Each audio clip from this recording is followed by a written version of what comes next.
Fora de Jogo apresenta 90 mais 3, o teu videocast semanal. Os mágicos Coto, Quinto e Rabassa, soltinhos para mais uma emissão.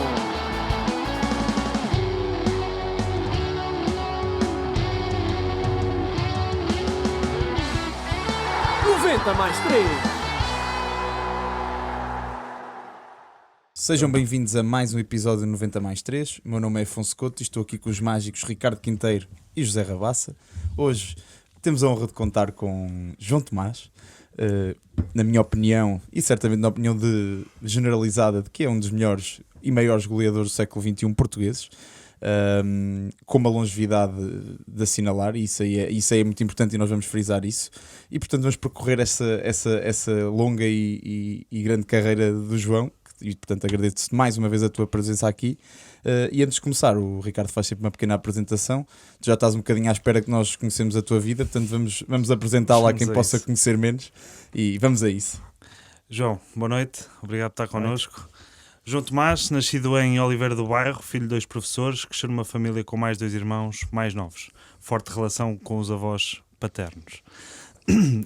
Cresceu na Silveira, pelo que lhe contam, o futebol surge na sua vida desde que começou a andar. Em criança gostava de jogar no campo de futebol que ficava a 100 metros de sua casa, e apesar de não gostar muito da escola e ter reprovado no 8º ano, chegou primeiro ao ensino superior do que ao futebol profissional. No ensino superior não só se licenciou, como é mestre em treino desportivo com 19 valores e está atualmente a tirar o doutoramento em Ciências do Desporto. Voltando à infância, em menino torcia pelo Sporting, porque tinha um tio que lhe deu uma bandeira do clube de Alvalade, mas com o tempo sabemos que as preferências foram se alterando. Chegou a Oliveira do Bairro com 10 anos, onde fez a sua formação, contudo no primeiro treino fugiu para debaixo de uma bancada e por lá se manteve escondido até ao fim do treino. Na escola jogava à baliza e durante a formação e até meio do 2º ano de sénior jogou sempre no meio campo, a 8, até que num jogo em que nem era previsível que fosse jogar, acaba por fazer 4 golos a médio, e o Mr. Zé Henriques lhe disse que a partir de agora tinha de ser ponta de lança. Como sénior representou o Arviscal, Águas Boas, Anadia, Académica, Benfica, Betis, Vitória Sport Clube, Sporting de Braga, Al Arabi, Boa Vista, Rio Ave, Alchares, Rio Ave, Recreativo Libolo, e foi internacional lá pela Seleção Nacional por 4 ocasiões. No capítulo pessoal, ídolo de infância, Van Basten, tanto que em miúdo tentou encontrar umas botas Diadora com o símbolo vermelho, tal como o Van Basten usava no AC Milan.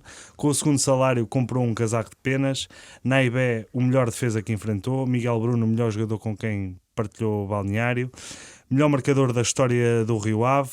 Soube que ia para o Benfica numa sexta à tarde, depois de banhos e massagens, e quando foi para o Benfica foi ver para um apartamento junto ao Estádio de Alvalade, e a primeira pessoa que o recebeu na chegada ao Estádio da Luz foi o bom gigante, Zé Torres. Melhor grupo de trabalho que apanhou na carreira foi do Sporting Braga, com o professor Josualdo, que foi também com quem mais aprendeu. Aficionado por motas, durante a adolescência andou sempre com uma acelera da sua mãe, do seu ano de nascimento. Um dos seus grandes amigos é o piloto Miguel Praia, que conheceu numa corrida no Qatar. Sobre 2 rodas, também gosta muito de ciclismo e já fez uma ligação Madrid-Lisboa. Noutros esportes, em miúdo era muito bom jogador de basquete, ténis de mesa e vôlei. Atualmente penso que gosta de jogar pádel. Para finalizar, o João tinha como lema: se os outros conseguem, eu também tenho de conseguir. Senhoras e senhores, seja bem-vindo, João Tomás. Obrigado. Vamos a isso então. Começar pelo início, e sei que vi numa entrevista tua já há muito tempo, que tu ainda não sei se agora ainda te recordas, porque essa entrevista já é há muito tempo, mas tu dizes que o teu primeiro golo foi de pé esquerdo como sénior no Oliveira de Bairro com 18 anos.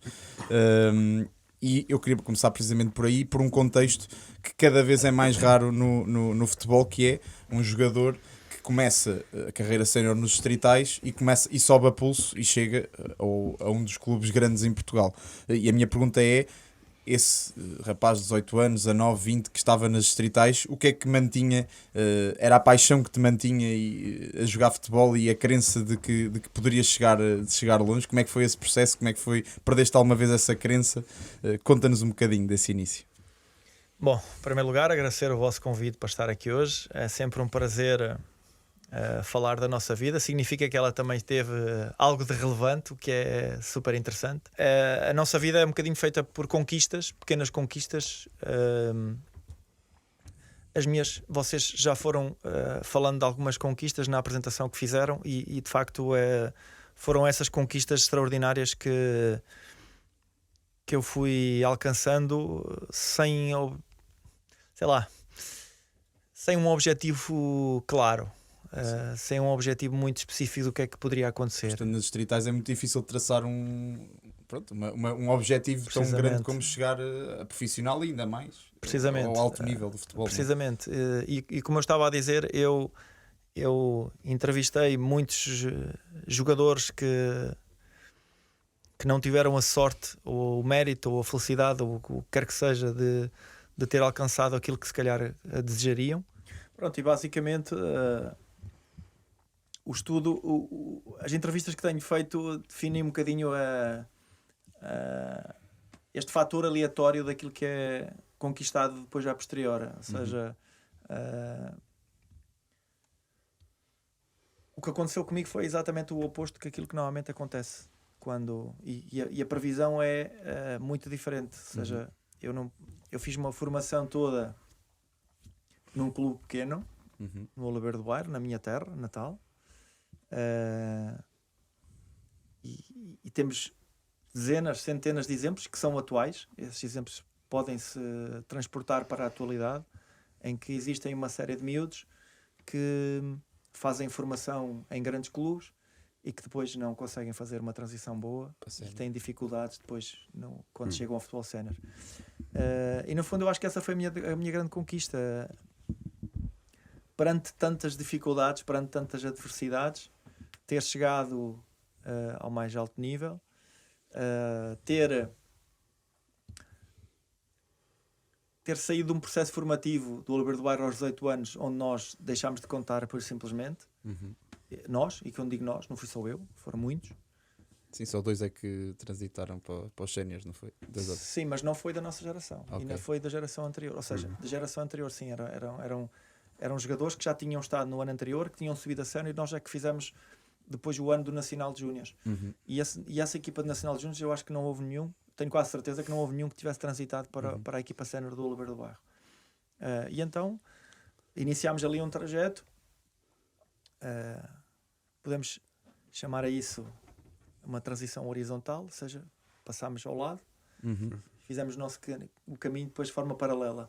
E essa parte bonita, porque a tendência que pode existir normalmente é que tu fiques de tal forma frustrado e desapontado que tudo desaba. Desmoronar, exatamente. E desmoronar aquilo que são os teus sonhos, acabam por poder desmoronar. E ainda tiveste a oportunidade de, entre aspas, vingar-te de Oliveira do Bairro quando estavas ao serviço do Anadia. E o teu pai era treinador, não é? E o meu pai era treinador, exatamente. São coisas maravilhosas que depois nos vão acontecendo. No fundo, essa foi uma delas. Nós tivemos um jogo Oliveira do Bairro Anadia. Nós ganhámos 1-0, o gol foi meu. Exato. E no pelado do São Sebastião. E são episódios, claro, que nos marcam e que ficam registados na nossa memória. Infelizmente ou felizmente eu não tenho disco para guardar tudo. Algumas memórias já foram, postas um bocado de parte e já me custa. Já tinha alguma dificuldade por vezes em recordar, mas essa ficou muito bem guardada.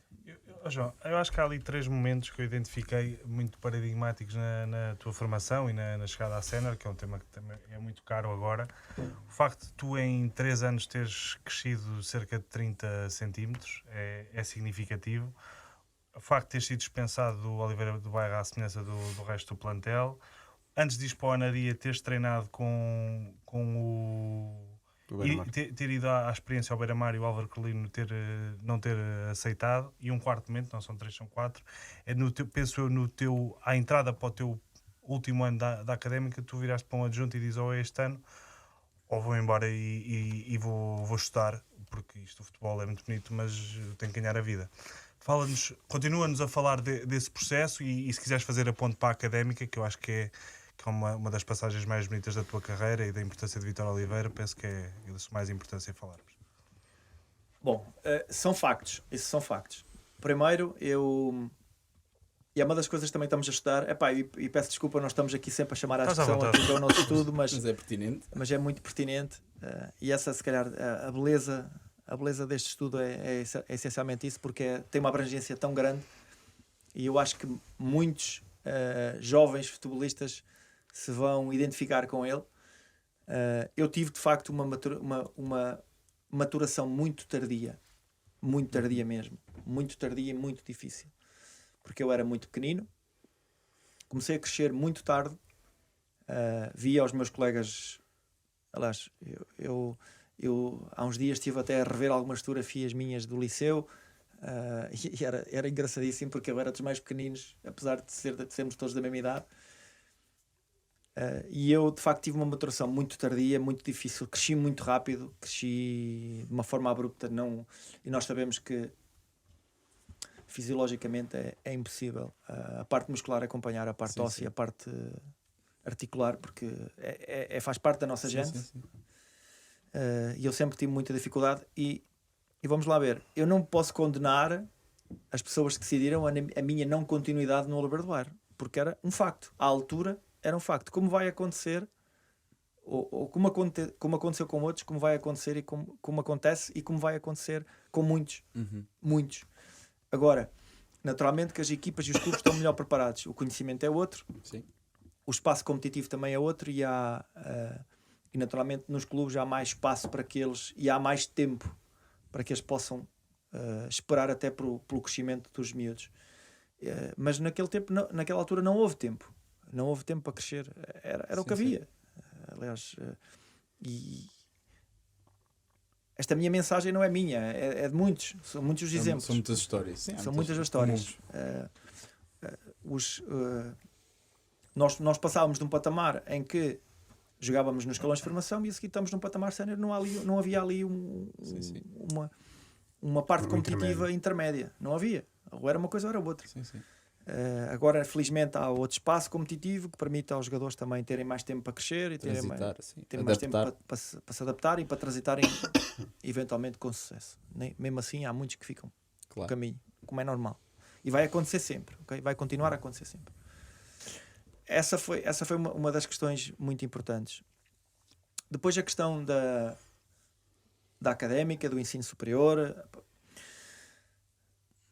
A minha passagem para o Anadia foi precedida de uma série de episódios que eu tinha vivido na Distrital. Eu joguei na Distrital na Arviscal, um clube pertinho da minha casa, da casa dos meus pais.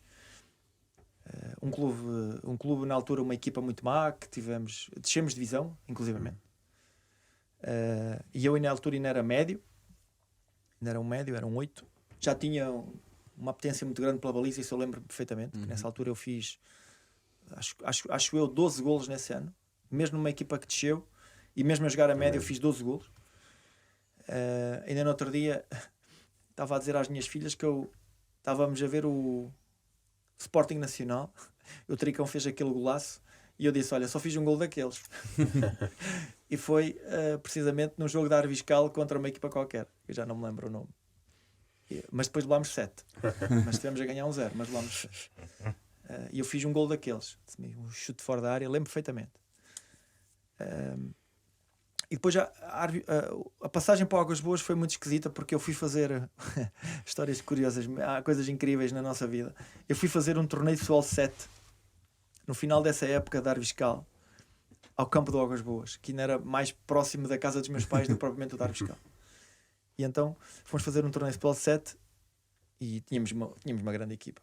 Era o meu irmão. Eu e o meu irmão desequilibrávamos aquilo tudo. Então nós ganhámos o torneio. E eu fui o melhor marcador. E no final desse torneio, os dirigentes do Águas Boas propuseram-me assinar a ficha de inscrição. Sim.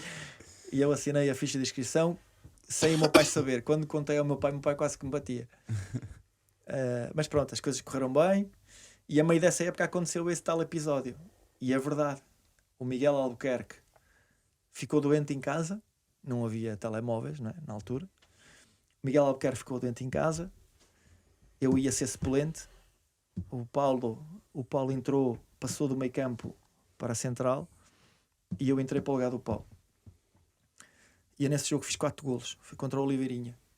Fiz 4 golos e no final do jogo o Zé Henriques disse: pá, tu nunca mais jogas no meio campo, vais jogar para a frente. E nesse ano fiz quase 35 golos, praticamente 30, foram mais 30.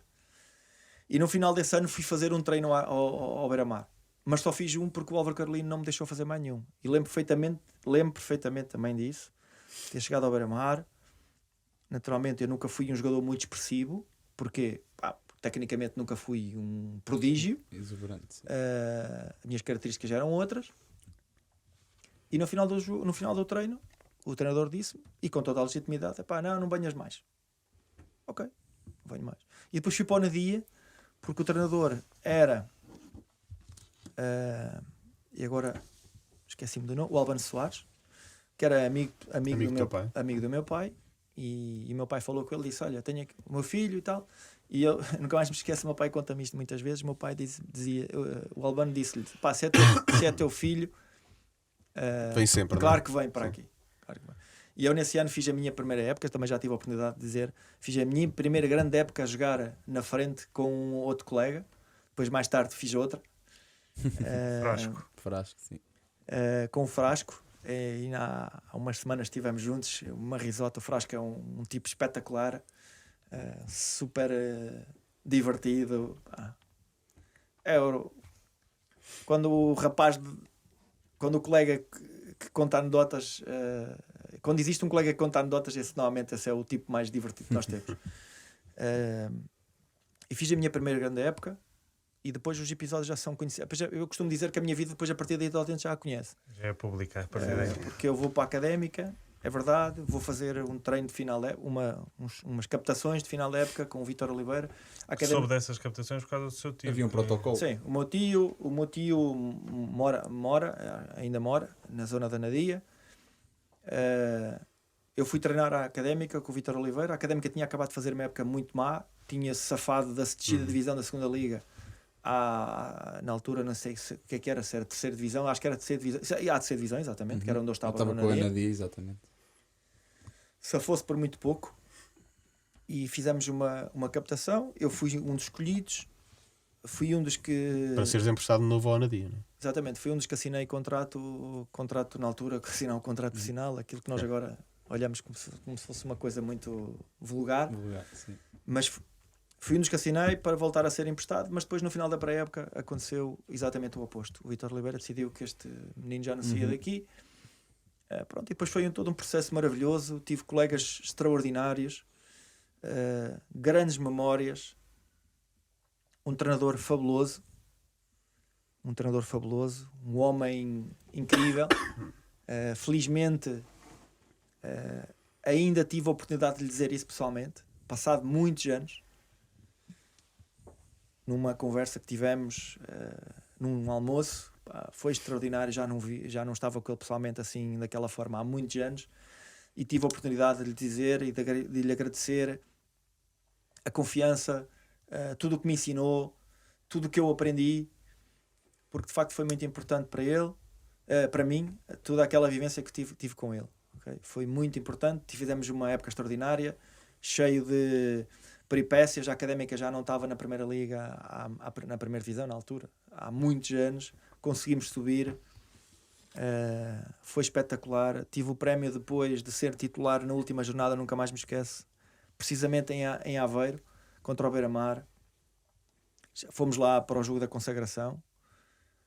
Foi uma época extraordinária. E depois o percurso da Académica foi feito de altos e baixos. Tiveste 2 anos na primeira Liga, depois no último acabaste por descer. Tivemos 2 anos na Primeira Liga, no segundo descemos. Sim. O segundo da Primeira Liga, o meu terceiro ano, descemos de divisão.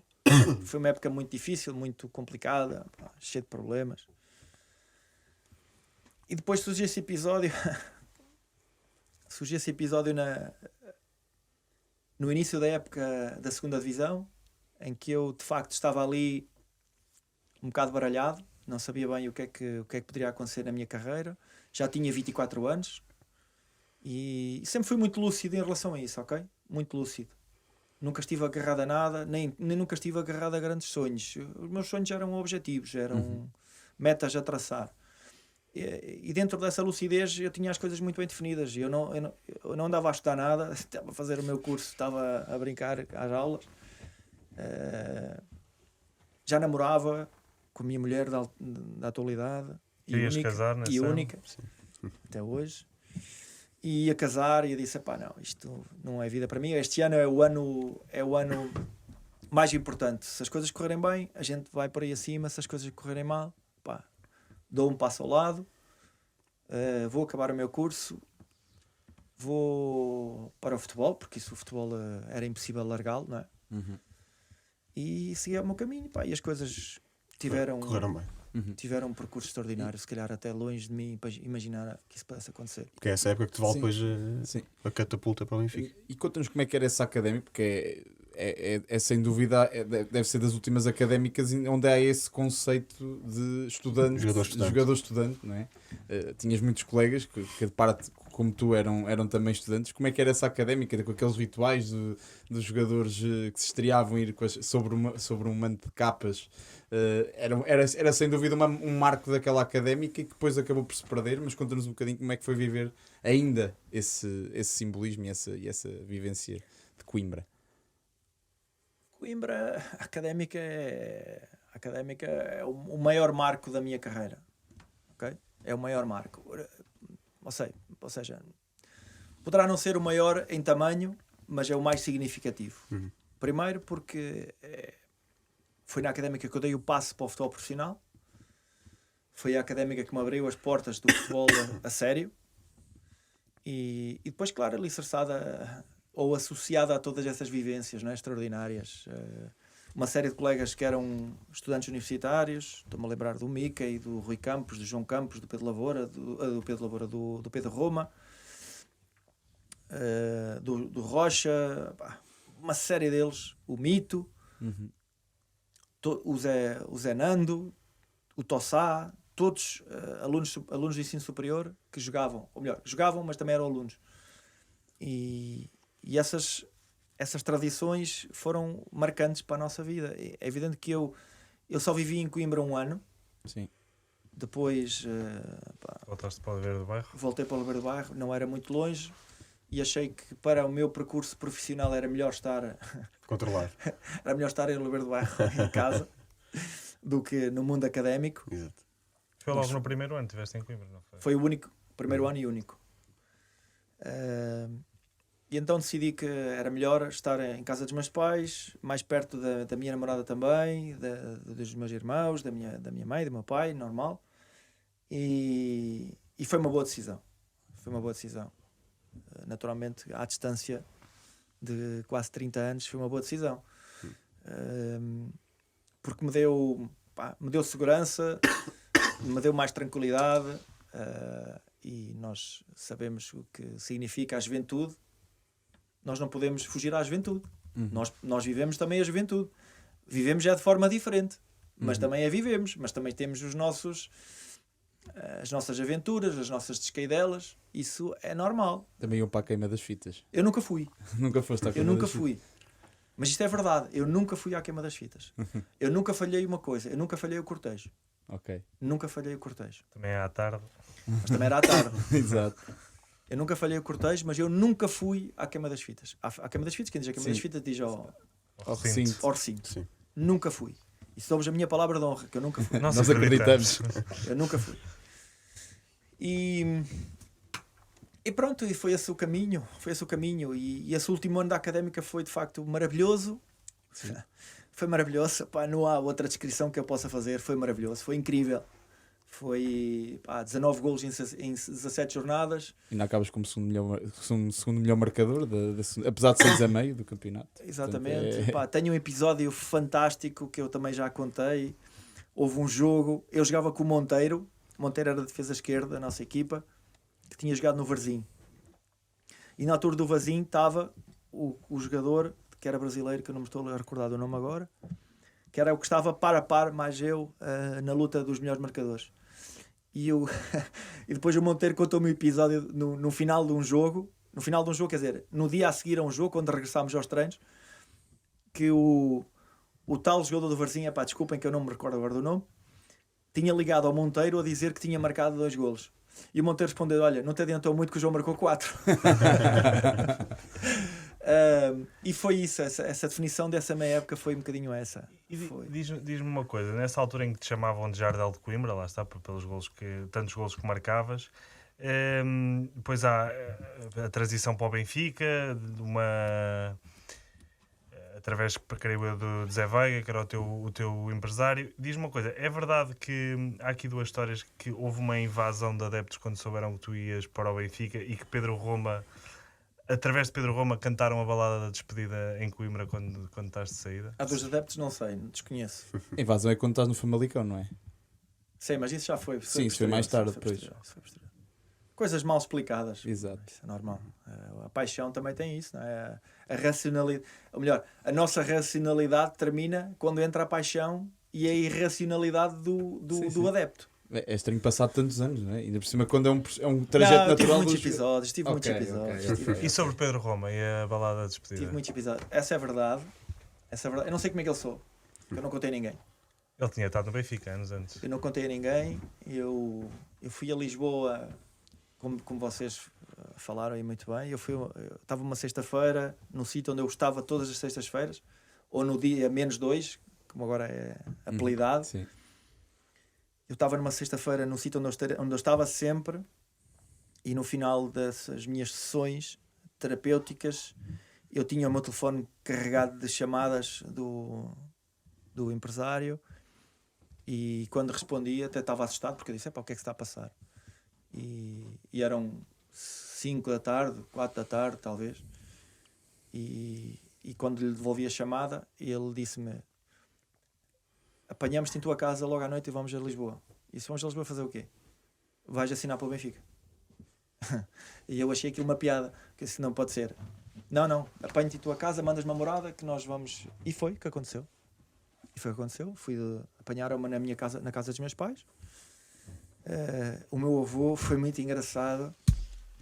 O meu avô paterno ainda era vivo e coitado, era um homem experimentado, porque foi imigrante durante muitos anos, esteve no Canadá, esteve no Brasil, esteve na Venezuela, nos anos difíceis da imigração, anos 40, 50, 60. E ele olhou para aquilo e disse: o que é que se está a passar? E eu olhei para a cara do meu avô e estava uma cara de assustado. Disse: o que é que se está a passar? Ele próprio não estava a perceber muito bem porque é que eu tinha que ir a Lisboa, mas de facto foi isso que aconteceu. Fui a Lisboa, assinei 2 contratos. Porquê que foram 2? Porque tinha uma duração diferente. Dependia da académica se me deixava sair ou não deixava sair. Okay. Havia uma cláusula havia um valor que o Benfica pagava para a académica libertar. E se não aceitasse era só no final da época? Isso não aceitasse era no final da época, que já saía livre. Na Era altura, o último dia na altura do já contrato. era possível assinar contrato em janeiro. E pronto, e depois naturalmente o que foi manifestado por mim às pessoas da académica foi, ao saudoso também presidente de Campos Coroa, foi exatamente isso. Opá, eu não podia dizer que não. Era impossível. Claro. E então deixo ao vosso critério agora. Pá, se vocês quiserem que eu fique, ficarei aqui nas condições que possam existir, não sei. Isso aí depois é o que tiver que acontecer. Ou então, aceita uma proposta que está em cima da mesa e eu saio. Pronto, depois. Isto foi levado até... Nós estamos a falar que as transferências eram do dia 15 de dezembro ao 15 de janeiro ainda. Não era o mês de janeiro. 15 de janeiro era uma segunda-feira. Eu no dia 14, domingo, eu fui convocado para ir jogar a Friamundo. Não joguei, fiquei na bancada. 19º não, na altura não era 19º, na altura era 17º. Fiquei na bancada, não joguei, não por decisão minha, ok? E isto no dia 14, no dia 13 eu treinei com a académica, no dia 12 eu tinha assinado. O contrato estava pronto. E a decisão depois foi tomada na segunda-feira de manhã, arranco para Lisboa, não me esqueço também. Na segunda-feira de manhã passei em Coimbra, os meus empresários estavam comigo. A decisão foi tomada já perto da hora do almoço. Foi tudo muito difícil. Na altura não havia o transfer. Na altura eram papéis que tinham que ser assinados e entregues em mão. Ou seja, fui para Lisboa, fiz exames médicos, assinei os contratos e o responsável do Benfica teve que vir para o Porto, Lisboa-Porto, ainda para entregar os documentos em mão na Liga de Clubes. Ou seja, foi um dia muito estressante, mas concretizou-se. Naturalmente era o sonho de qualquer jogador naquela altura. Aliás, não me lembro do Benfica voltar a contratar um jogador na segunda Liga. Sim. E já no Benfica, fala-nos um bocadinho da tua estreia. Tu substituís o Maniche aos 75, frente ao Alverca, e marcas o gol da vitória aos 88 minutos. Uma estreia de sonho para um jogador que vinha da segunda Liga e que se tenta afirmar no Benfica nesse ano também turbulento para o Benfica. Sim, foi um ano turbulento. Eu não me esqueço também que quando cheguei ao Benfica, os primeiros treinos que eu fiz, e nós ainda tínhamos quase que pedido desculpas aos adeptos por causa daquela derrota em Vigo. 15 dias depois. Foi 15 dias antes. Sim, antes, Foi naturalmente. 15 dias antes. Foi um momento difícil e eu compreendia, não era nada comigo, mas eu compreendia a dor e a pressão. E sentiste? Pronto, e a estreia foi maravilhosa, não é? Naturalmente é a estreia que nós esperamos e a estreia que mais ambicionamos. Sobretudo um ponta de lança. Ponta de lança, entrar para marcar. Pá, Ainda por cima o gol da vitória. O gol da vitória contra o Alverca, a acabar ainda por cima, foi maravilhoso. Pá. Não se podia pedir mais. Foi uma coisa extraordinária. Não há forma de descrever aquilo que eu senti, porque eu lembro-me, eu não sei se foi honestamente, eu acho que ainda tive um jogo que não entrei. Antes dessa estreia. E pá, foi muito reconfortante. É outra dimensão, quer dizer, é outra dimensão. E aí é que nós percebemos de facto a grandeza e os patamares de exigência que existem. Em termos práticos, quais foram as grandes diferenças da Académica para um Benfica, que mesmo estando a passar por dificuldades era um clube de topo em Portugal? Qual foi, em termos de estrutura, de exigência, de treino, o que é que tu sentiste? Naturalmente, em termos de estrutura, não havia comparação, não é? Estamos a falar com todo o respeito pela Académica, saímos de um clube que estava na segunda Liga, ok, tinha estado na primeira, mas mesmo em termos de estrutura, não era significativo comparando com aquilo que encontrei no Benfica. Normal. Desde os equipamentos, até aos relevados para treinar, quer dizer, é tudo muito diferente. Essencialmente isso. Eu nunca fui muito... Aliás, acho que essa foi uma das grandes características que eu tive ao longo da minha carreira. Nunca fui muito impressionável. Ou seja, nunca deslumbraste muito. Nunca me deslumbrei, ou seja, Já sabias... sempre fui muito sereno nessas abordagens. É evidente que tu sentes a pressão, não é? Normal, sentes. O Estádio da Luz, eu não joguei no Estádio da Luz com 85 mil. Eu costumo dar este exemplo também. Imagina o Estádio da Luz agora leva 65 e já é o que é. Agora imagina 20 mil pessoas a mais. E de facto era uma imponência gigante. E eu admito que para muitos colegas não seja fácil de... Pesava. Sim, não seja fácil de lidar com aquela pressão. Pressão que não se pode chamar de outra coisa, é uma pressão. Sim. É a pressão de ganhar, é a pressão de marcar golos, de jogar bem. Sim. De vencer. E depois há os jogadores que lidam bem e os que lidam mal. Não é? E numa altura em que havia carência de figuras com mística no Benfica, acho que talvez as que restavam fosse João Vieira Pinto, Nuno Gomes. Como é que o acolheram? E que relação é que rapidamente fez com o Nuno Gomes, apesar de ser um ano mais novo que o João, já tinha vários anos de Benfica e, portanto, acredito que tenha sido uma pessoa importante. Sim, foi tudo muito normal, acho eu. Eu acho que foi tudo muito normal. Tive desde logo aquele episódio que falaste, aquele episódio da minha chegada, quando passei as portas de vidro do antigo Estádio da Luz, antes da escadaria, que depois dava acesso ao estádio. A primeira pessoa que me apareceu na frente foi o Zé Torres. E eu achei aquilo uma coincidência muito grande. Disse, pá, não é possível. Como é que a primeira pessoa que eu encontro na entrada do Estádio da Luz é o Zé Torres? Pá, isto aqui alguma coisa boa vai acontecer. E isso foi extraordinário. Depois foi tudo normal. O João Pinto é uma pessoa extraordinária, continua a ser. e era um capitão exemplar e foi ele que liderou esse processo todo de apresentação. Eu nunca mais me esqueço que quando eu cheguei no balneário tinha muito pouca gente. Foi tudo muito estranho, porque eu quando fui para Lisboa fui no meu carro com um operador de câmara de uma televisão. Acompanhou a minha viagem desde casa dos meus pais até ao Estádio da Luz, até onde pôde entrar, depois já não pôde entrar mais. E eu quando cheguei ao balneário, pronto, fui recebido pelas pessoas. Depois no balneário tinha muito pouca gente, estava toda a gente a tomar o pequeno almoço, era uma das grandes diferenças, não é? Lá está, sim. Quer dizer, pequeno almoço. Passam mais tempo no clube. Estava toda a gente no pequeno almoço, depois alguém me levou, o João não me apanhou logo no balneário, o João só me apanhou já na sala de pequeno almoço, e quando me apanhou, depois cumprimentámos toda a gente, toda a gente sabia quem eu era, não é? Como eu também sabia quem eles eram, Claro. não é? Pronto, depois foi tudo muito normal, quer dizer, desde o Nuno Gomes, naturalmente, o Ronaldo, o Paulo Madeira, aquela malta toda que estava lá, o Maniche. Foi de facto muito. Foi muito emotivo, né? Normal. Também me senti. Nós sentimos pequeninos, não é? Porque estamos ali e nem sabemos muito bem o que é que devemos dizer, o que é que devemos pensar. Porquê escolheste o 28 nessa altura? Não sei.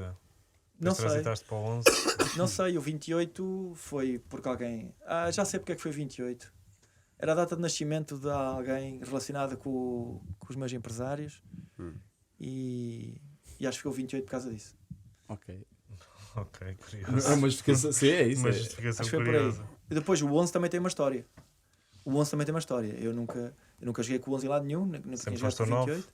Sempre sempre pudeste, foste o 9, penso eu. Ou pelo menos foste várias vezes. Eu fui várias vezes depois disso. Até aí eu nem Até sequer aí era não o número que eu tinhas. nem gostava. Depois o 11 foi escolhido pelo Jupp Heynckes porque nós acho que criámos ali uma empatia muito engraçada naqueles meses de trabalho. janeiro a maio que tivemos na primeira época, e quando começámos a segunda época, na altura, eu nem sei se foi ele que escolheu, nem sei se foi ele que escolheu os outros números, mas o meu escolheu de certeza. E ele disse-me: vais ficar com o 11. E eu disse: vou ficar com 11 porquê, mister? E ele disse: vais ficar com 11 porque era o número com que eu jogava. Eu disse: pronto, então tem tudo para dar certo. E era fácil criar empatia com ele ou não? É que é um treinador com feitio específico, não é? Era fácil, era uma pessoa É. muito simpática, muito afável, claro, com aquela cara pesada, Alemã, não é? mas é típico, né? Mas de resto, uma pessoa muito simpática no dia a dia, claro, com as suas regras, muito rígido em algumas Exato, coisas, era isso que eu ia perguntar. muito rígido. E com o presidente Vale Azevedo? Também era já tivemos aqui testemunhos do Fernando Meira, que não era uma liderança propriamente fácil. Teve algum problema? Correu tudo bem? Não, eu não tive problema, naturalmente, eu confirmo que não era uma liderança muito fácil, quer dizer, essencialmente pelos problemas também que existiam. O Benfica na altura não era uma equipa que... Não era um clube que... Nós tivemos ali alguns problemas com alguns salários, coisas que demoravam, mas dentro daquilo que Sim, é Tanto a que complexidade... depois correu bem que na estreia de Manel Vilarinho o João Tomás faz um bicho frente ao Campo Meirense, e acho que o segundo é o seu golo eleito como o melhor golo sempre pelo Benfica, sim. Lembro perfeitamente. O primeiro foi de cabeça, De baixo para cima para baixo. que era a minha especialidade. E depois o segundo foi para aqueles que diziam que eu era pesudo. E puxa de esquerda e faz o golo de esquerda. Sim. E na tua passagem pelo Benfica, é inevitável falar de dois derbys que são especialmente marcantes. O primeiro deles é na tua primeira época, em que o Sporting poderia ser campeão em Alvalade frente ao Benfica, em que tu ganhas a falta para depois o gol do Sabri, e depois mais à frente o outro derby, já na Luz, e em que tu entras e fazes dois golos num curto espaço de tempo. Fala-nos desses dois derbys e as diferenças entre Vindo eles, de não é? lesão. Vindo de lesão, exato. Como é que foi essa E experiência? isso foi o último dos jogos do Mourinho. Uma pela pressão de evitar que um grande rival fosse campeão, e a outra pelo contexto em que acabas por brilhar. Sim, esses são contextos que nos servem também para nos dar aqueles alicerces para depois nós fazermos o nosso caminho. Lembro perfeitamente de ter entrado nesse jogo. Eu acho que até foi para o lugar do Nuno Gomes, não sei, já não me lembro bem. Não, o Nuno continuou. O Nuno continuou no jogo. Eu sofro a falta que dá o gol do Sabri. Depois sofro um penalti que depois não é marcado. Um penalti claríssimo, que atualmente o VAR revertia facilmente a decisão. Mas nós podíamos ter saído ali com uma vitória. Nós acabámos com uma vitória mais expressiva, acabámos por ganhar 1-0. Mas podíamos ter feito o segundo gol. Foi um jogo em que nós entramos claramente com um objetivo de... é normal. O Benfica não podia permitir que o Sporting fosse campeão. Ok, estávamos na casa deles, sim, tudo bem, mas o Sporting ser campeão frente ao Benfica, para os adeptos do Benfica não ia ser naturalmente simpático, não é? É sempre uma mancha. E acabámos por ganhar 1-0. A falta foi sobre mim, sim, depois o Sabri acabou por fazer o resto ao Schmeichel. Lembro perfeitamente da bola a passar por cima da barreira e quando entrou na baliza o Schmeichel se olhar para ele. E depois o segundo derby, é o jogo mais marcante, já falei também sobre isso, é o jogo mais marcante da minha carreira. É um jogo estádio cheio, Jorge Croada a apitar, nós não ouvíamos o árbitro, quer dizer, o barulho era ensurdecedor no estádio. Eu tinha vindo de uma lesão chata, muito chata, que depois até meses mais tarde me custou o bloco operatório. Mas eu tinha que estar naquele jogo. E curiosamente eu tive uma conversa com o Mister na altura e disse, não, eu vou recuperar.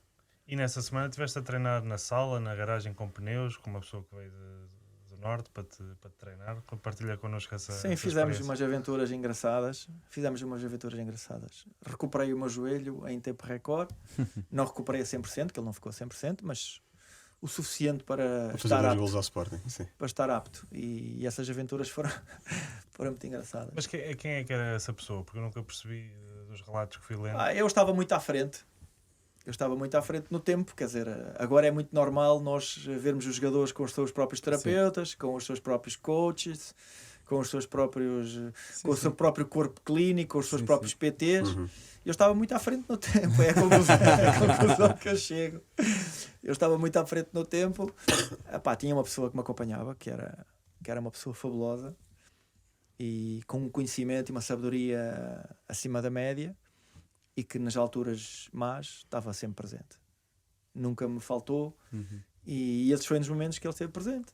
E ajudou-me também. E sem esse trabalho, se calhar esse trabalho específico, se calhar não conseguia estar presente nesse jogo. Sim, não? E depois o trabalho específico passou por fazer alguns joguinhos e alguns exercícios na sala da minha casa, do apartamento. Quando a sala era pequena, fomos para a garagem. Depois foi muito curioso porque chegavam as pessoas de carro para entrar na garagem e olhavam, viam ali dois gajos com uma bola e diziam, o que é que está aqui a passar? Mas tudo pacífico. E porquê ainda nesse jogo do 3-0, porquê é que o José Mourinho depois sai do Benfica? Já havia rumores antes do jogo do que poderia acontecer. Pois, isso é conhecido por toda a gente, não é? Falava-se, nós não... É só porque é estranho depois de uma derrota, de uma vitória tão grande contra um grande rival, o treinador ser despedido, não é? Mas certamente não foi por motivos desportivos. O que consta é que houve alguma exigência por parte do treinador por causa da... E é compreensível, não é? Tinha entrado um presidente novo, o presidente tinha associado ele a um treinador, e era compreensível, as pessoas que dirigiam tinham que demonstrar confiança de quem estava a trabalhar naquele momento e não o fizeram. Decidiram que o caminho era outro, legítimo, ponto. Não estou aqui a criticar ninguém. Sim. É o que é. Quando nós estamos em lugares de decisão, temos que decidir. Bem ou mal, temos de decidir. E foi a decisão. E nesse jogo do Campo Meirense, Vilarinho estava na bancada mesmo. Né? Acho que até atrás de uma baliza. Até atrás da baliza onde eu fiz os 2 golos. E o treinador dele era o Tony, isso era público. Na altura. Era uma bandeira da era a bandeira da sua candidatura, da sua campanha. E foi o que acabou por acontecer. Pois o Mr. Zé Mourinho decidiu que era momento de receber, e era legítimo, ok? Era o momento de receber um voto de confiança por tudo aquilo que se estava a falar. E as pessoas não decidiram dessa forma e acabou por... Esse jogo do Campo Meirense é aquele jogo da história do Fernando Meira. É capaz de coincidir.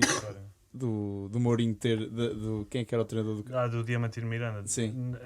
Não, porque isso fica um não, zero. porque isso é um jogo, Fica um zero, jogo ok. de taça. Ok. Mas Isso foi uma Isso foi em semana, Campo Fernando Maior. Meira conta uma semana e meia antes. Foi Ok. em Campo Maior. Foi o jogo que eu falhei por causa da lesão do meu joelho. Ok. Então, E é em Campo Maior. mas E é em recorda- mas Campo também sabes desse episódio do Mourinho colocar o jornal no balneário. Sim.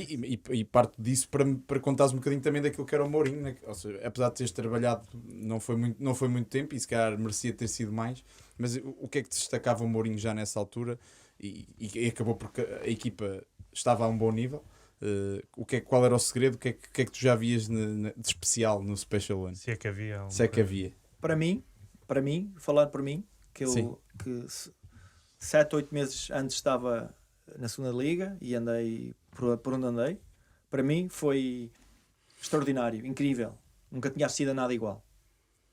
A abordagem ao treino, a abordagem aos jogos, a preparação dos jogos, a forma como nós estávamos organizados, a forma como ele organizava as palestras era incrível. Fazia palestras com os defesas, com os médios e com os avançados de forma separada. Sim. E depois juntava toda a gente 5 minutos antes de nós sairmos no autocarro. Então juntávamos todos, mas já tinha falado com todos. Juntávamos todos e depois juntava as peças. Pó. Okay. E aquilo juntava-se mesmo. Complementava-se tudo o que ele tinha falado. Juntava-se, complementava-se a informação toda, encaixava a informação toda uma na outra, depois íamos para os jogos. E depois, naturalmente, a liderança dele foi uma lufada de ar fresco. Há muita gente que fala no professor Carlos Queiroz, que foi quem iniciou um trajeto fabuloso para o futebol português. E para o treinador português. E para o treinador português. E depois, durante esse trajeto todo, aparece o Mourinho, que define também uma época. Uhum. E o Zé Mourinho, depois, Era moderno. serve também Sim. para ser a referência de tudo o que aconteceu posteriormente. Sim. Acho que é a grande referência. E tu ficas na história. Para já tiveste um excelente momento com o Zé Mourinho. Fizeste um hat-trick em Guimarães antes, depois fazes o bis contra o Sporting e ficas na história como, nas palavras do próprio, como o primeiro jogador que o ajoelhou a festejar um golo. Portanto, acho que isso é um marco. Pronto, só um é que pode ter e é o João Tomás que tem. também é curioso. Relativamente ao Benfica, queria só saber aquela história do Cubócio num estágio, da maldade que fizeram a um vigilante. Se quiseres partilhar connosco essa história, acho que só ouvi escrita, ainda não a ouvi viva voz e gostava. Essa é boa. Coisas que não se podiam contar na altura, mas com o passar dos anos, pronto, eu também pediria autorização à pessoa em causa, por isso Está legitimado. fiquei legitimado cheque. para isso. Mas foi muito. Nós tínhamos um fisioterapeuta, não era um vigilante, era um fisioterapeuta. Era um fisioterapeuta que tinha muito vício de. Quando chegava aos quartos, nós fazíamos o estágio, né? Todos os jogos, chegava aos quartos e eu e o Bossi normalmente ficávamos sempre juntos. A minha relação com os guarda-redes foi sempre assim, ok? Ou era amor ou ódio. E o Bossi era uma das pessoas com quem me dava muito bem, e ainda continuamos a dar, e continuamos a falar. E todas as vezes, e nós tínhamos, naturalmente, há uma série de jogadores com nós nos identificamos e mesmo com o staff que está connosco, claro, também se identifica, né? E havia um dos fisioterapeutas que era um macaco a sério, e todas as vezes que ia ao nosso quarto tirava-nos a chave. Tirava-nos a chave do cartão. Tirava, claro, o que acontecia? Desligava tudo, né? Desligava as luzes, desligava e depois fechava a porta. Então nós ficávamos de noite, sem luz, sem nada. Desligava a televisão, desligava tudo. E eu uma vez disse ao Bossi, eu não tratava por Bossi, eu tratava por Gustavo. Eu disse: Gustavo, temos que o apanhar. Temos que fazer uma brincadeira qualquer. Este gajo, este artista não pode ficar sem troco. Então pensámos, andámos ali semanas a pensar o que é que havíamos de fazer. E então combinámos uma vez que disse: vamos fazer uma coisa, vamos. Ai meu Deus, o que a gente passou. Vamos atar-lhes a mão e os pés, vamos tapar-lhe a boca e vamos atirá-lo para o corredor. E roubámos, quer dizer, agarrámos num dos treinos, agarrámos um rolo de tape do posto médico, levámos para o hotel, ele fez a ronda, normal, tirou a chave, normal, e eu disse, é hoje. Então, passado, ele fez a ronda, depois ligámos para ele a dizer que tínhamos uma situação que tínhamos que... Pá, passa aqui no quarto outra vez que temos aqui ou eu que disse que o Bóssi estava com problema, ou que o Bóssi disse que... ou ao Tu contrário. estavas com problema. Ou eu que estava com problema. Pronto. O Bóssi, naturalmente, conhecem, não é? Tem mais Sim. um palmo que eu, pesa mais 20 quilos. Ele entrou, quando passou, era eu que estava na cama, o Bóssi estava escondido atrás da porta. Quando ele abriu a porta, claro, o Bóssi agarrou, a partir daí ficou dominado, né? Ficou dominado. Eu atei-lhes os pés, atei-lhes as mãos e depois brincámos com ele quando ele estava sentado e nós dissemos, então, isto é para pagar tudo o que nos fizeste. Todas as vezes que a chave que foi tirada do local. E depois rimos muito. Puseram no corredor. Rimos muito, ficámos ali ainda uns minutos a rir-nos, todos, os três. E depois disse, agora vais lá para fora. E tapámos-lhe a boca com o tape. Há filme, há película, há filme dos cowboys, filme dos policiais, não é? Atirámos-lo para dentro, para o corredor. Até os vossos colegas. Depois, o que aconteceu eu já não sei, porque eu já não consegui aguentar mais. Fechámos a porta e esperámos. Deixaram-no lá. Até que aquilo foi uma risada. Claro. Depois ele não conseguia andar, normal, Nem falar. nem falar, teve que andar assim, correu, depois chegou a tirar as portas com os pés. E alguém abriu a porta, claro. E depois, como ele era macaco, não era comigo, era com toda a gente. Toda Ninguém a o gente que ajudava. apareceu, e havia mais macacos nos jogadores, começaram ainda a gozar mais com ele. E deixaram-no. Finalmente foste agarrado. Pronto, e foi isso que aconteceu. Mas pronto, são estes episódios Claro.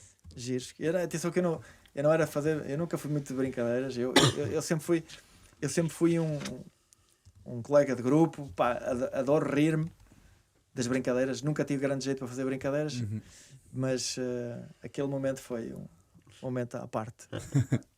E depois segue-se Betis, é a primeira venda de Luís Filipe Vieira, ainda como diretor desportivo. Na altura Vieira dobrava-lhe o salário, mas não acompanhava a proposta do Betis e dá-se a mudança para essa magnífica cidade. Queria-lhe perguntar como é que foram as negociações na altura, antes de entrarmos pelas duas épocas propriamente ditas, como é que foi esse processo de transição? Isso foi, a negociação foi junto com o Calado, porque o Calado também vai nesse ano, Sim. não é? O Calado foi antes. Foi antes? O Calado foi antes umas semanas. Umas semanas, ok. Umas Também semanas, foi umas junto. Ok. E depois apareceu-me essa proposta, pá, pronto, e foi o que foi, pá, normal. Um Betis grande, não é? Na altura, um Betis grande. Sim, um Betis, Liga Espanhola grande, um Betis bom. E foi uma negociação normal, pá, frontal, Claro, clara, como deve ser. dizer, nós tínhamos, já tínhamos começado o campeonato até, Ainda fazes um jogo, penso eu, e Eu ficas no banco em 2, Sim, eu acho sais à terceira jornada. exatamente, eu saio mesmo no final do mercado, no final do mês de agosto. Foi uma negociação normal, pá, frontal, eu com o senhor Luís Filipe Vieira, dizer-lhe aquilo que eu sentia na altura, dizer, pá, mas, senhor, na altura estávamos por senhor Luís, pá, é o que é, aqui não há nada a esconder, é um passo que pode ser dado. Naturalmente a parte financeira também contava, normal. E pronto, acabou por correr bem. E o Benfica também recebeu um ótimo valor, não é? 5 milhões. 5 milhões Sim, quase 5 milhões, sim. é um valor... Para quem tinha pago 40 mil Sim. contos, Sim. É um, 200 mil euros um ano e meio antes, Sim. foi uma inflação Uma interessante valorização brutal. e uma valorização interessante. Sim, e apanhas ali uma equipa onde eu destacava logo assim 2 jogadores à cabeça, não é? O Joaquim no início de carreira, não é? e o Denilson. Como é que foi? Para já falando, o Joaquim, não é? Que se tornou também um símbolo do futebol espanhol, do Betis, com uma longevidade também muito grande, como a tua. E na altura ele era um jovem a despontar e acabas por ter sucesso no Betis, ainda que tenhas depois o azar da lesão, das lesões Partir o pé, não é? sim, que com 2 operações ao joelho. Conta-nos um bocadinho dessa realidade do Betis, da Liga Espanhola. Foi uma realidade tal como eu esperava, quer dizer, foi desde logo uma dimensão daquilo que era a competição muito maior, normal, Liga Espanhola, quer dizer... Tu dizes que o derby Sevilha-Betis ainda é pior em termos de emoção do que o Sporting Benfica ou o Benfica Sport. Tem outra dimensão, acho que tem outra dimensão, é a minha opinião, acho que tem outra dimensão. É vivido de outra forma. É vivido de outra forma, só nesse aspecto, okay? Não é mais ou menos, a emoção é diferente. Mais intenso. Mais intenso, sim. O primeiro ano foi muito bom, embora eu tivesse fraturado o meu pé na minha melhor fase da época. Isso obrigou-me a estar quase 4 meses de fora, que foi terrível. Mas foi uma época extraordinária. Fui o melhor marcador da equipa. Tive alguns problemas. Tive um jogo que saía aos 27 minutos, depois de mandar 3 bolas ao poste. Isso foi acho que foi uma pedrada muito grande naquilo que foi naquilo que era a minha confiança. Por muito forte que um jogador seja, ter um episódio desses, acho que marca demasiado. Não havia necessidade. Acho que ali o Wander Ramos devia ter tido outra sensibilidade. Não ganhou nada com isso. Pois. Não ganhou nada com isso. Perdeu um jogador, eventualmente, embora aquilo depois tivesse passado, mas acho que podia ter gerido aquilo de outra forma. Se me queria tirar, podia ter tirado na mesma. Não naquelas circunstâncias, depois aos 27 minutos, 3 bolas ao poste, num momento difícil, até para mim próprio, de alguma ansiedade, porque eu próprio também criava muito, não diria pressão, mas querer fazer bem é importante. Tinhas brio. E acho que isso foi uma pedrada muito grande ali nas minhas ambições. Custou muito ultrapassar esse episódio. Depois parti o pé num treino antes de ir ao Real Madrid, na semana que antecedeu o jogo do Real Madrid, foi 3 dias antes. Eu tinha marcado um golo que tinha dado o empate no Espanhol 4 dias antes. 4 dias depois parto o pé, 4 dias antes de jogarmos no Bernabéu. E foi muito difícil, foi uma fase muito difícil. Depois 4 meses de fora. Quer dizer, a minha passagem pelo Betis acaba por ser... isto não serve de desculpa, mas quando nós temos 3 lesões graves em 2 épocas desportivas, em que 2 delas nos obrigam a passar pelo bloco operatório, é muito difícil gerir. Sim. Mas é para mim... foi para mim como era para qualquer jogador. Sim, as lesões têm um impacto, têm sempre um grande impacto. Falta um bocadinho de estrelinha, se calhar, na tua passagem pelo Betis, um bocadinho de sorte também. E isso foi muito complicado. Depois a minha segunda época foi muito difícil. Nós agora rimos, mas no verão de 2002, no início da minha segunda época em Sevilha, nasceu a minha primeira filha. A minha primeira filha não me deu uma noite de descanso durante 2 anos. E eu estava sozinho com a minha esposa. Éramos os 3. E agora é fácil porque o Ronaldo tem uma cama com um colchão específico para ele dormir, com uma almofada, não sei o quê, né? E agora fala-se nesta questão do sono. Tenho aqui um colega até na Federação que está a trabalhar muito nessa área do sono. Sim, é fundamental. A recuperação do jogador. E aquilo foi terrível. Eu não me lembro... Ou melhor, eu lembro-me... Não me lembro. Eu lembro-me de chegar muitas vezes ao treino completamente derretido. Porque não tinha dormido. Porque nós... apesar de morarmos numa casa, um bebê a chorar, Claro. ouve-se no bairro, não é na casa. Ou pelo menos ouve-se num prédio inteiro. Sim. E eu trocava de quarto para dormir, eu usava fones com música para adormecer, mas depois, à meia da noite, os fones saem dos ouvidos, a música para, a miúda chora e tu acordas. E quando tu não dormes, quando tu não descansas, O rendimento vai Não há sempre, hipótese. vai sempre baixar. Isto não é desculpa, atenção, eu não quero arranjar desculpas. Mas é uma visão interessante porque Mas- às vezes escapa muito às pessoas e ao adepto comum que este tipo de contratempos ou de situações acontecem aos jogadores, como acontecem às próprias Tem uma pessoas. vida não é? como as outras pessoas também têm Sim, uma sim. vida. Sim, O Hugo Leal isso- partilhou um testemunho aqui semelhante há pouco tempo. Quem? O Hugo Leal. Sim. Um testemunho É, bastante semelhante. Mas isto a é esse. fácil de comprovar. Eu lembro-me em muitas ocasiões nós íamos para estágio, eu ficava no quarto com o Zé Calado e eu dizia-lhe ao Zé, a seguir ao jantar, eu dizia-lhe ao Zé, epá, eu vou dormir. Vou dormir porque eu tenho 30 horas em atraso. Não havia hipótese, quer dizer, não havia forma. O descanso é terrível e eu acho que as lesões não eu acho que o sono não teve implicação nas lesões que eu tive, Uhum. até porque foram traumáticas, Sim, sim. mas no rendimento, naturalmente. Isso é Claro, impossível sim, de dissociar de uma coisa da outra. É impossível. E essa foi a fase mais marcante. Fui muito feliz em Sevilha. Depois é uma bola de neve, não é? Porque é rendimento, confiança, a própria aptidão física. Pronto, Depois tive outros episódios, quer dizer, foi maravilhoso, naturalmente. Adorei estar em Sevilha, tenho grandes amigos em Sevilha, vou lá com muita frequência e correu tudo muito bem. Então, do ponto de vista pessoal, foi extraordinário. Do ponto de vista profissional, não foi. Não, como disse, não é uma desculpa, lesionei-me, faz parte, ok? Mas influencia. Não dormia, faz parte, mas influencia. Sim, sim. E foi muito difícil. Associado a isso, pronto, aqueles problemas que eu já falei com o Wander Ramos, que me tirou aos 27 minutos, na altura se calhar que eu estava melhor. Depois, Vítor Fernandes também não ajudou muito. Chegou-me a dizer uma vez num jogo ao intervalo que já é hora de marcar um golo. E aquilo, as coisas não acontecem por acaso, atenção.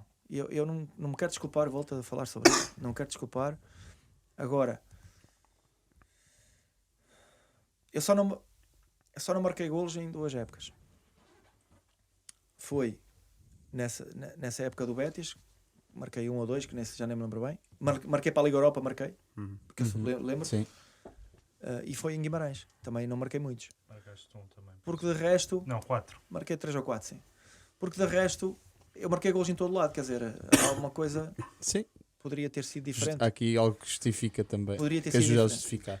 Mas- E depois ser dispensado do Betis Sim, ainda de lesionado. muletas, portanto são tudo Pois, e depois é episódios... outro episódio, quer dizer, outro episódio. Esse episódio também foi muito traumatizante, porque eu lembro perfeitamente de ter chegado, também já contei esta história, por isso é que vocês também a sabem. Eu cheguei fui chamado para ser dispensado, já sabia o que ia, naturalmente, quer dizer, desconfiava, mas acho que foi muito deselegante naquela altura dispensar um jogador que Tem uma lesão grave, não que é? ainda estava de muletas. Porra, cheguei ao gabinete do treinador de muletas, quer dizer, e assim sai dali dispensado. Acho que foi muito deselegante também. Acho que foi muito deselegante. Hoje em dia já nem se vê isso, não é? Quer dizer, nós temos exemplos contrários, não é? Quer dizer, um jogador lesiona-se e renova-lhe o contrato. Carvajal, recentemente. Quer dizer, pronto. E acho que foi muito duro. Isso foi muito duro. Isso foi muito duro. Do ponto de vista da confiança, foi muito duro. Porquê é que eu tinha que estar a fazer isto? Porquê é que me tinha que estar a acontecer isto? E acho que a época do Vitória também, do ponto de vista pessoal, também foi um bocadinho para recuperar. Que também foi para recuperar, não. Também a não performance também foi já um Afetada, bocadinho da psicologicamente. consequência de que eu estava quase ali numa recuperação virtual de tudo o que tinha acontecido. Tinha sido operado nesse verão, depois cheguei ao Vitória, não fui inscrito porque o Vitória estava impedido de inscrever.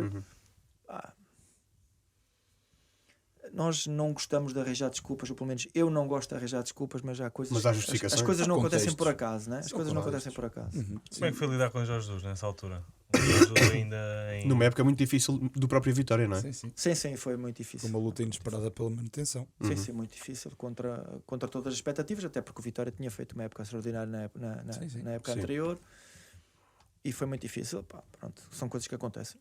Lidar com o Jorge Jesus foi mais um, nós sabemos da personalidade que é. Aquela aposta com o Palazzi, lembra-se?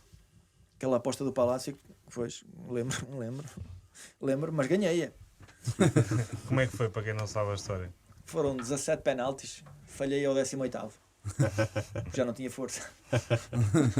Já não tinha força, mas foi muito engraçado. Esse ano também fica marcado, e fez agora esta semana 21 anos, o João estava em campo pela partida do Mickey. Como é que é para um jogador, colega de profissão, de posição, mais ou menos da mesma idade? Muito duro, muito difícil. Imagino que há de ter sido para quem estava mais próximo dele. Ainda antes de ontem, fez anos já há 2 dias, 21, não foi? 21 anos. Fez 21 anos no dia 25. Exatamente. Há 2 dias eu estava precisamente em casa e estava a comentar isso com a minha esposa e com uma das minhas filhas, a dizer-lhe que eu estava em campo quando vi o Fer cair e estava a olhar. E a minha primeira reação, o Benfica estava a ganhar. 1-0. A primeira reação foi qual é a necessidade de estar a tirar-se para o chão, não é? Mas depois, quando nós percebemos da gravidade da situação, porque o Mickey caiu desamparado e completamente inerte, quer dizer, foi um saco, caiu, pum, e ficou. E foi muito difícil, porque ainda tinha muitos colegas meus que estavam naquela equipa, e porque é um colega de profissão, Claro. e nós, quer queiramos, quer não diria que a probabilidade de acontecer isso é muito reduzida, mas podia-nos acontecer, não é? Sim, Sim, sentes que como- podias ser tu. Podia acontecer a qualquer um. E foi muito difícil ultrapassar esse episódio. Depois houve ali uma fase muito complicada, porque foi o Feer, foi o Foe, certo? Que caiu, esse caiu também num jogo, mas as imagens mostraram, foi terrível ver a cara dele. Bruno Baião também Sim. nesse ano. Bruno Baião, Sim. que tinha estado comigo também na formação do Benfica. Ele era da formação, era da equipa B, ia treinar connosco muitas vezes. E jogou também. E foi muito complicado, porque caiu também um jogador brasileiro na altura, nunca mais me esqueço da imagem. Estava numa bola parada, caiu assim, no meio, pelas costas de um colega. E foi muito difícil, e nós pensamos em tanta coisa aí, não é? São episódios dramáticos que nós levamos para contar. Eu sou muito frio nisso, era isso que eu estava a dizer à minha esposa e à minha filha. Sou muito frio nessas horas, não sei porquê. Sou uma pessoa muito emotiva, lido muito mal com a felicidade, do ponto de vista da emoção, ok? Mas lido muito bem com o drama, com a dificuldade. És moderado nos dois, é isso? És comedido nos dois? Não, eu tenho muita dificuldade em lidar com a emoção positiva, Ok. mas tenho muita facilidade em lidar com a emoção negativa. Ok. E aquilo para mim foi um choque muito grande, mas quando mantive a minha serenidade, lembro perfeitamente de tudo o que se passou na minha cabeça, ficou tudo gravado. Mas pronto, são E episódios. passando agora às emoções positivas, não é? E ao Braga, onde tu foste bastante feliz, e lá está, apesar deste período complicado, destes anos mais complicados, eras um desejo de João Ferreira. O Betis aceitou o teu empréstimo, não é? Para o Braga. Até ficou acordado um amigável entre o Braga e o Betis, logo a propósito da tua contratação, e foi obviamente uma aposta ganha, porque tu fazes 18 golos na primeira temporada, és o segundo melhor marcador do campeonato português, apenas atrás de Lietzen. E ainda acabas por voltar ao Braga ao Betis na pré-época seguinte, ainda fazes uns golos, mas depois voltas ao Braga. Conta-nos estas duas primeiras épocas em que efetivamente terá sido das melhores fases da tua carreira, e um Braga em ascensão e em solidificação como um grande clube em Portugal. Eu costumo dizer 2, 3 coisas que 3, 4 pontos que são muito interessantes. A Académica é o clube do meu coração porque ficou como sendo a marca especial. Benfica foi o melhor clube onde eu joguei, realmente o maior. A Liga Espanhola e o Betis permitiu-me jogar no nível mais elevado que eu joguei, e o Braga foi onde eu me senti mais jogador, mais realizado, diria assim. Porquê? Eu no Benfica fiz uma época extraordinária, depois saí. No Braga não, no Braga houve continuidade. Sim. E E no foram- Benfica é uma época boa individualmente, mas má coletivamente. Isso, que isso. também acaba por... também foi a minha melhor época em termos de números de golos no Benfica, mas ficou relacionada com a pior época, com a pior classificação do Benfica no campeonato. No Braga foi uma conjugação de tudo isto. Sim. Ou seja, épocas extraordinárias, lutámos para ser campeão quase até ao fim. São 2 quartos lugares, penso eu. Sim. Mas estivemos Um quarto muitas inteiro. vezes em primeiro e segundo. Uhum. Depois caímos ali na fase final. Faltava os Uma todos, consistência. faltava termos mais. Uhum. Temos mais opções. Sim. Acho que na altura, quando falhava um ou outro, havia dificuldade. E aí foi onde eu senti de facto o prazer máximo em jogar, porque foram muitos golos. Tive pena de não ter ido ao Mundial, porque foi no final do biénio 2004-2006. Uhum. E quando tu fazes praticamente 40 golos em 2 épocas, tens esse sonho, não é? Sim. Termina esse ciclo, acaba um europeu, não é? Sim. Acaba o europeu 2004, Na E caminhada para a Alemanha. acaba o nosso europeu 2004 e depois a caminhada para o Mundial da Alemanha, e tu fazes o que fazes, e a mim custou-me também aceitar o facto de nunca ter sido chamado sequer para um jogo. Nunca fui pré-convocado, nunca fui convocado, nada. Isso custou-me. Sim. Isso naturalmente custou. Custou-me aceitar isso porque Isso, E numa altura- eras o melhor marcador goleadores português. portugueses não havia, não é? Eras o melhor marcador português na liga, não é? Uma altura em que havia uma renovação até da própria posição, né? O Pauleta estava a acabar, Nuno Gomes ainda bem, mas já não havia João Pinto, Sá Pinto, portanto, todos esses contemporâneos do teu tempo. Sim, Passa a e redundância. essa foi uma fase também que me custou. Mas pronto, aceitei isso, naturalmente. É Nunca o que falaste é. com o Scolari sobre isso? Falei, claro que falei, porque ele chamou-me depois em 2007. Sim, em 2007, foi quando eu quando estava no voltaste ao Qatar. Num jogo contra o Kuwait, ou seja, no Kuwait. Mas aí houve alguma relação geográfica que motivou Não, essa acho que convocação? não. Eu estava a fazer golos. Foi isso. É que eu achei curioso ser o jogo. Ou seja, se nós juntarmos as 2 épocas do Braga mais a época do Qatar, foram 50. 50 gols. 50 e quase 60. Uhum. Ou seja, Sim, foi brutal. 60, quase 60 golos em 3 épocas também mal era, não é?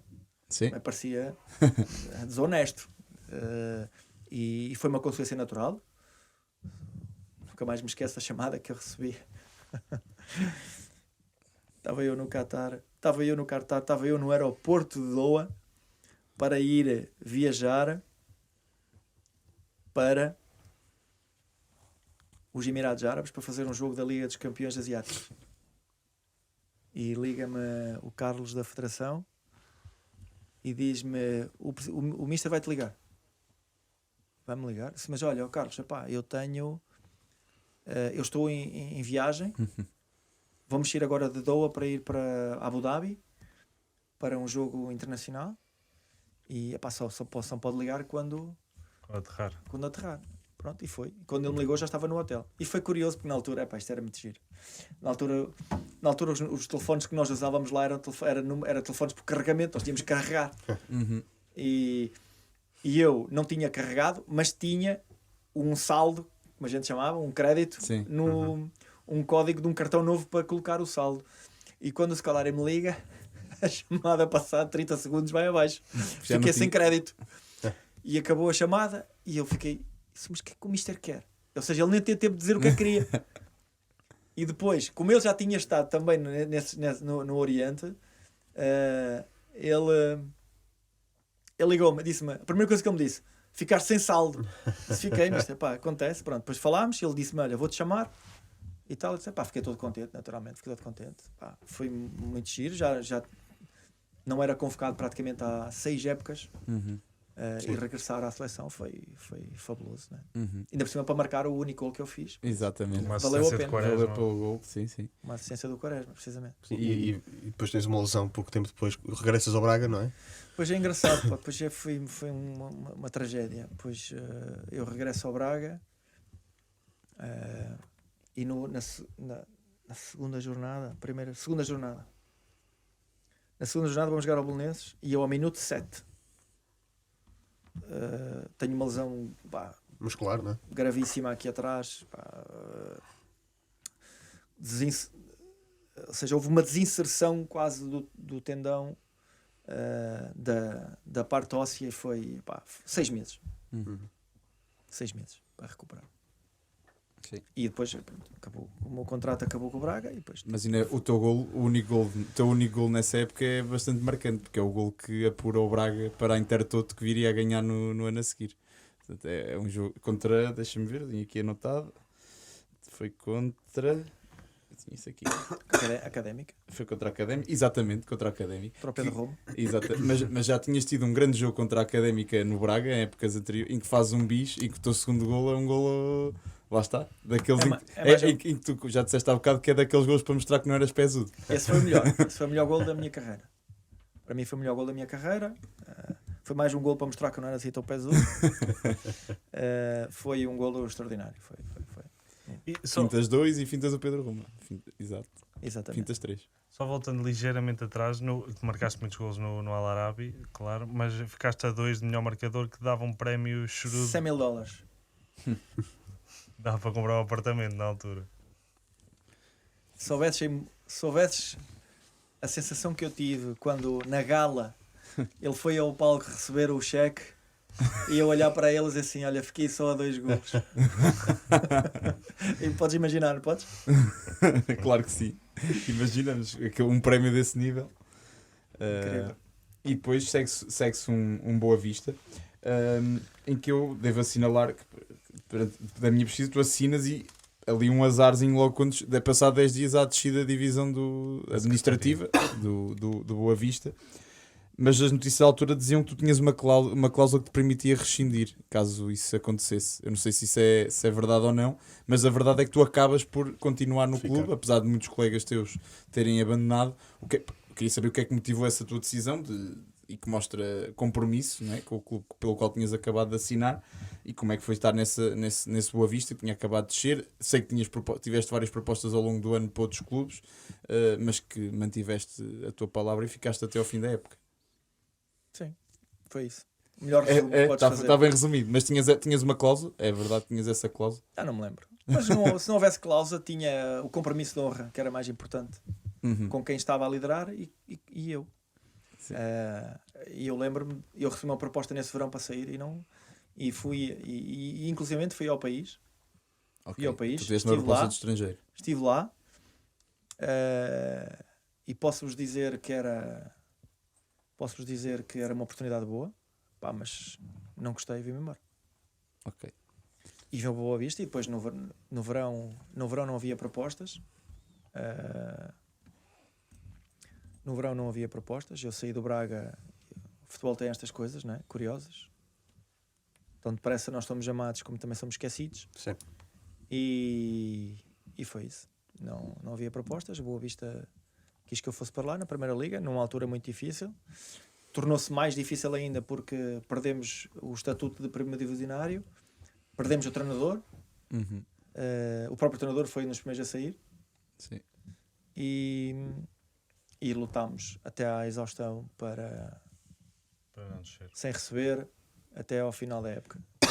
E eu no inverno decidi que não saía, porque eu questionei os outros clubes onde é que eles estavam quando eu fui para Boa Vista. Só porque eu não estava a marcar golos no Braga. E ainda fazes 12 golos nessa época pelo Boa Vista. Foi uma época bem sucedida. E tive muita pena porque perdemos o último jogo em casa contra o Covilhã, contra o Sporting da Covilhã.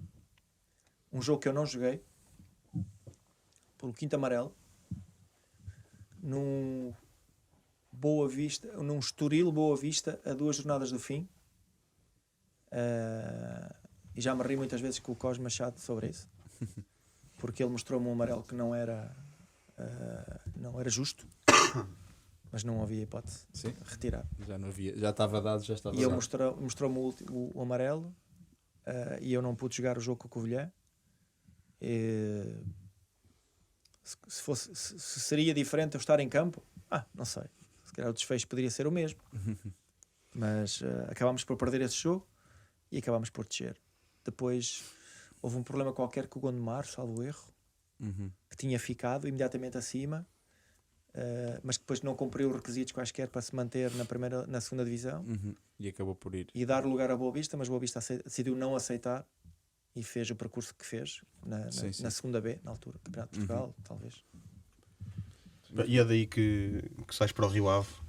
Nós que devíamos jogar, éramos mais ou menos miúdos nesta altura, mas acho que todos associamos o João Tomás ao Rio Ave, portanto, um grande goleador, numa equipa que tem feito o seu caminho também de crescimento, mas que na altura muitas vezes ele estava para não descer, ele estava para ficar na primeira metade da tabela, quanto muito. E tu conseguias todas as épocas, portanto, tiveste lá 4 épocas mais ou menos, umas incompletas.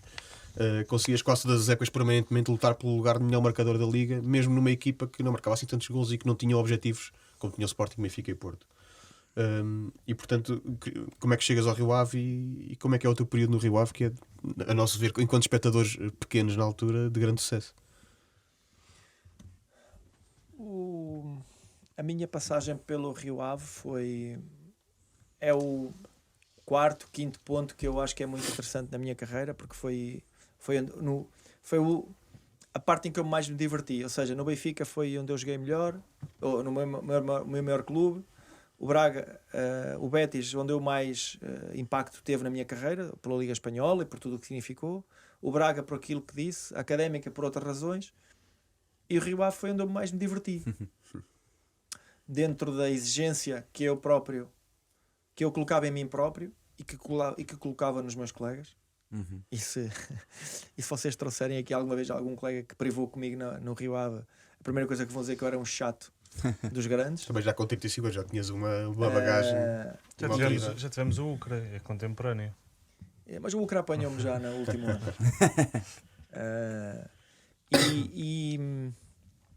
E foi onde eu me diverti mais, porque normalmente, reparem, a malta quando vai para... Agora se calhar já nem tanto, mas há uns anos atrás, quando a malta ia para a Arábia, para a China, o que é que diziam dos jogadores? Que iam para lá Passar férias. passar férias, retirarem-se, desfrutar, ganhar A reforma dourada, não é? Isso, É como se costuma dizer.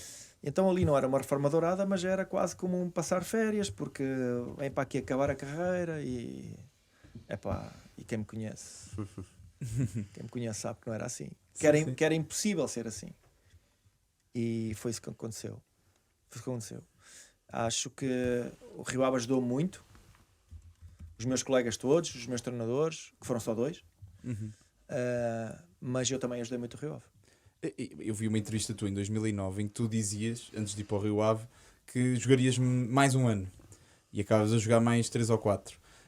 Ou seja, o Rio Ave também te fez, ou seja, já vinhas de uma fase complicada, ou seja, Braga, Boa Vista, um contexto difícil no Boa Vista. A forma como tu pegas no Rio Ave logo destaca e apesar de estás a avançar na idade, conseguiste estar o golo a aparecer, seres o abono da família, assim, entre aspas, dizendo assim, da equipa. És o melhor marcador da história, Rio Ave. Deu-te motivação também para continuar e se calhar dar mais uns anos à carreira do que estavas à espera, pelo menos antes de chegares ao Rio Ave?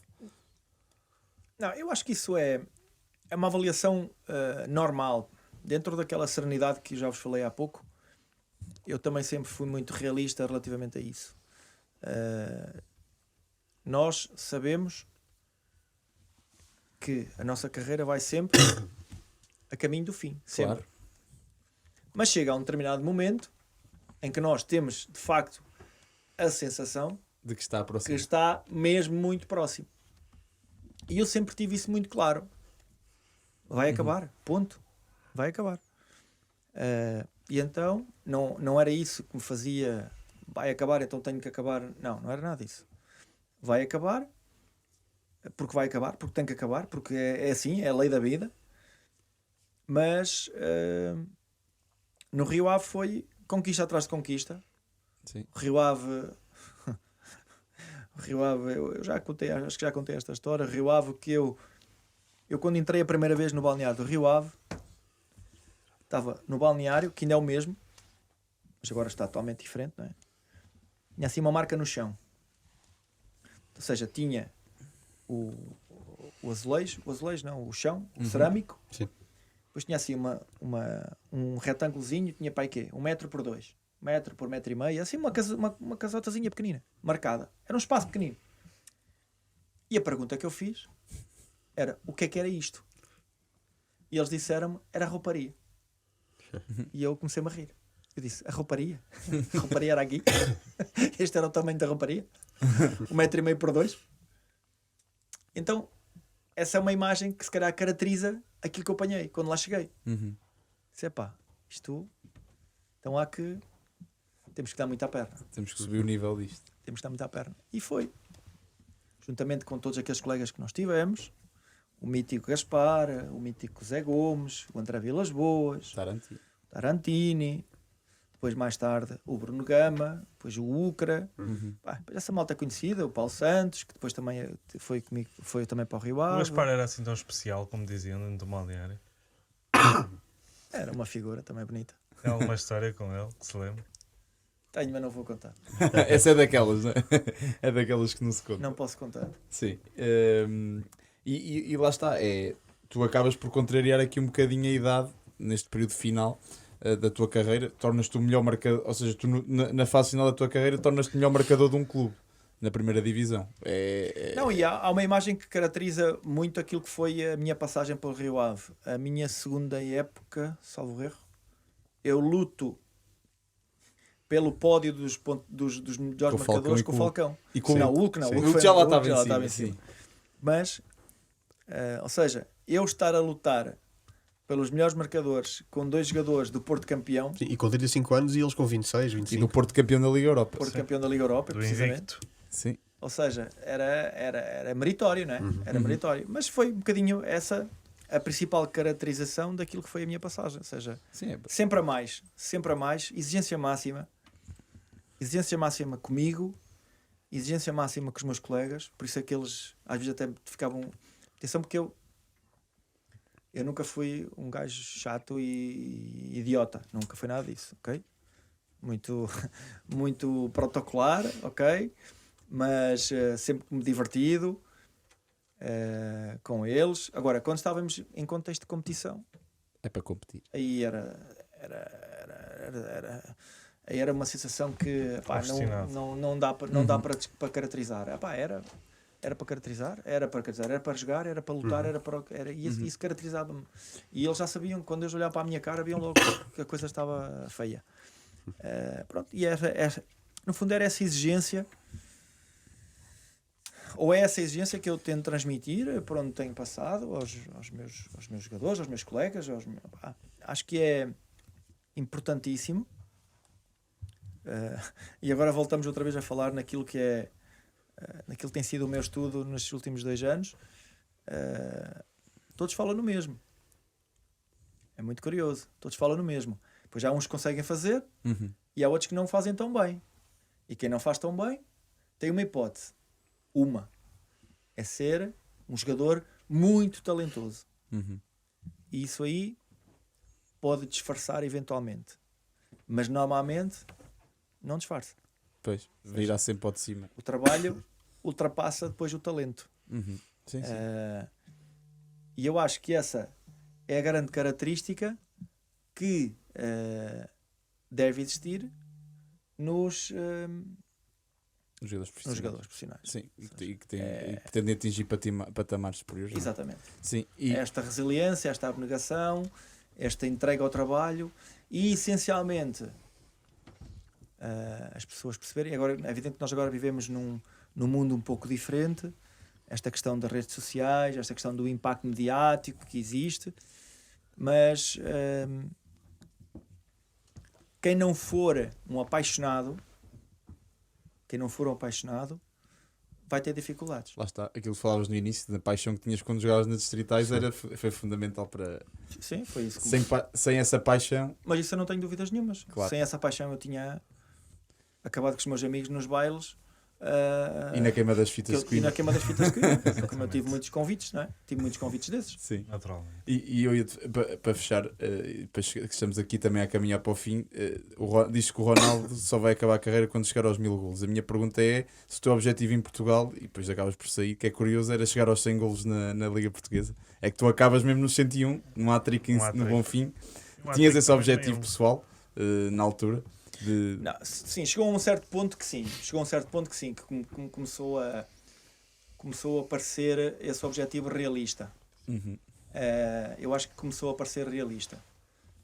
E então foi mais um objetivo e foi fantástico. Esse momento foi muito festejado muito celebrado, até por todos. Se vocês virem as imagens do estádio do Bonfim, quando eu faço o golo 100, a minha própria celebração é diferente, porque quem me conhece sabe que eu estou a celebrar de forma diferente, porque de facto entrou-me ali uma emoção muito grande. E depois toda a reação dos meus colegas, até o Nuno Espírito Santo, que é uma pessoa muito fechada, né? Notou-se claramente que ele também estava a desfrutar do momento. Acho que foi um momento muito giro. Poderia ter chegado aos 110, aos 120. Acho que poderia ter chegado. Não... Eu penso que é o 7º da história com mais golos na Liga Portuguesa. Tenho a certeza. Português? Não, na Liga Portuguesa mesmo. Pois não sei. Com acho que era Taquara Cardoso ao barulho e não sei o quê. Não, isso é o Transfermarkt que está errado. Não, acho que são mais. Não, Eu o estou Transfermarkt em está errado. 20 e qualquer coisa. 20º, sim, é isso. 20 qualquer coisa. Ok, porque eu tinha visto realmente o Transfermarkt tinha lá uma Mas o Transfermarkt não conta com os ilustres que jogaram nas décadas de 50, 60 e Sim, 70. eu tenho o 20 qualquer coisa. Mas da era moderna, isso pode-se Sim, considerar sim, quase a era moderna. Na era moderna, Ainda assim aquilo está mal, tem lá 92 só. Mas, Sim, porque agora é fácil. Quem fizer 50 gols na Liga Portuguesa não fica cá muito tempo. Isso pois é, essa normal. questão. É essa questão. escola rapidamente. Isso aí é inevitável. E tu falaste desse momento marcante e eu acho que para encerrar até eu meti-te aqui o relato desse gol. Com 38 minutos e penalti nesta altura. Penalti, João Tomás cai na grande área. Pode ser um momento histórico para a carreira de João Tomás e para o futebol português. João Tomás pode fazer o golo 100 da carreira no campeonato português. É o melhor em atividade, um dos melhores, diria, das últimas décadas. João Tomás a correr, vai atirar. Agora sim, atirou. Golo! 1-0-0. Golo 100 de João Tomás no campeonato. Rio Ave. Gol! Aí está. E para que não houvesse dúvidas, fiz 101. Exato, e nesse laste assim. Não houvesse um mal contado, exatamente. Oi, isto agora continua em louco. Continua a antena 1, não é? Temos fechado. Acho que fechamos com esta chave de ouro, com este número fantástico. E obrigado, João, por esta partilha de carreira, de conhecimento, de experiência. Espero que tenha gostado. Obrigado Tanto eu, nós. obrigado eu pelo convite. É sempre um prazer estar com vocês. Naturalmente vocês também são muito mais jovens, apaixonados por esta modalidade. Acho que é muito. Eu costumo dizer, o passado é muito marcante, nem que seja quando ele é mau, para nós não repetirmos as asneiras que fizemos. Exatamente. E por isso fico muito grato pelo convite. Falar sobre a nossa vida significa também que fizemos alguma coisa interessante, que eu acho que é o mais importante, e ainda por cima partilhar histórias, como outros colegas meus também já partilharam aqui, que deixaram marca, quanto mais não seja em nós próprios. Sim. Nos outros espero que também, mas quanto mais não seja em nós próprios, deixaram seguramente. Sim. E para nós é uma honra poder mostrar sempre aqui, ter um convidado como tu, que fazes parte e construíste parte da história do futebol português, e dizer também que estou ansioso depois também por ler o teu trabalho, que certamente será muito interessante. Ao final do ano. Sim. Ao final do ano. Depois nós também trataremos de o analisar e certamente será um ótimo trabalho. João, muito obrigado. Obrigado. João. Não se esqueçam em casa de deixar like e subscribe, fora.de.jogo. Agradecer também à RFM aqui por nos receberem sempre tão bem, e até à próxima. Espero que tenham gostado. Um abraço. 90 mais 3 é a bola a girar, o quinto o couto a cruzar e o rabaça a converter. 90 mais 3 indivíduos sensatos, soltinhos e pacatos até o clima ferver. E à medida que a semana nos vai dando muita trama, é o fora de jogo que está no 90 mais 3. Só grandes músicas. RFM